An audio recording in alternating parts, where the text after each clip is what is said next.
Thanks for staying with us on Point. Security is tight at the Malamulele Magistrate's Court in Limpopo, where a 52-year-old suspect is appearing for allegedly shooting and killing 7 relatives on Christmas Day. A group of residents was earlier protesting at the main entrance, holding placards calling for the suspect not to be granted bail. The violence started after allegedly a family feud over ownership of the home left behind by the late father of the suspect. A family spokesperson says they want the law to take its course. SABC News reporter Pimani Baloyi is at the Malamulele Magistrate's Court. Let's cross live to her. A very good afternoon to Pimani. Tell us what's happened in that case so far. Good afternoon, Zinga.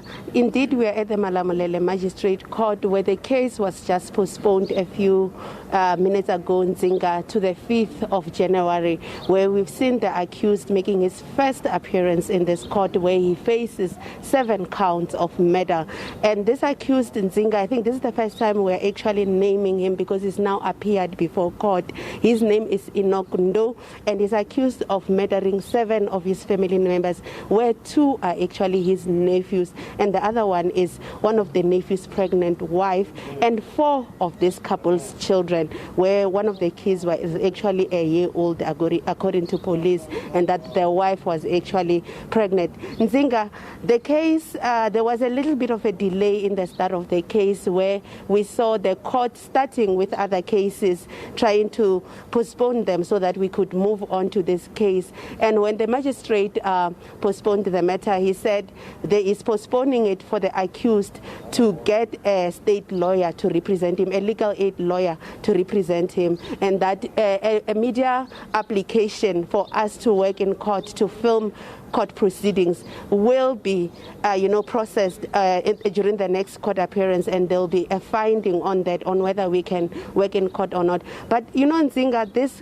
case has attracted the attention of a lot of people, and in court it was a fully packed courtroom where it was a bit difficult for court officials to ensure that there is adherence to COVID-19 regulations, but they tried their best in Zinga. But one of the people who was in court was the MEC for Social Development in the province, Ms. Nkakaring Rahwal. I'm going to bring her in right now.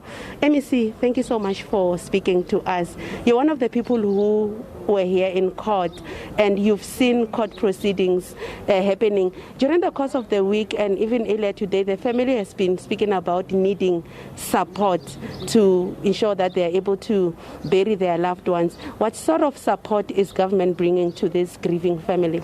Thank you so much, Pimani.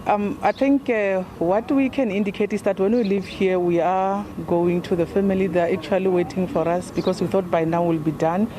But secondly, there is a team that has been established composed of the municipality, the local municipality Collins Chavani, the Vembe district municipality, and Department of Social Development. We are also going to rope in the Department of Health, because you'll agree with me that the day of the funeral, burying 7 people, you can't expect the situation to be normal. We'll need ambulances and we'll need any other kind of assistance. I think what is happening now is that there are business people that are coming in, that are being engaged by the same institutions that have indicated, and there are funeral undertakers that are also promising to assist the family. So for now, we might not be able to divulge, but what I can say is that we are working together with the family to make sure that they're going to bury their loved ones with dignity.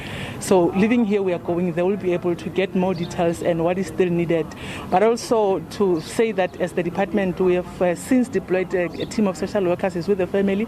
As you have heard, there's one child that when the incident took place was sleeping. The child woke up to find the house full of blood, and that child needs serious attention. And then we are doing that as a department through our social workers. And when we realize our monitoring shows that it's like the child is not coping, we'll then make sure that we involve the assistant of psychologists through the Department of Health to assist the child. So I think we'll continue to monitor the situation, Pimani. Thank you so much, MEC. That is the MEC for Social Development in Limpopo, Mrs. Nkakaring Rakhwale, giving us a brief a description of the support they've been offering to the family.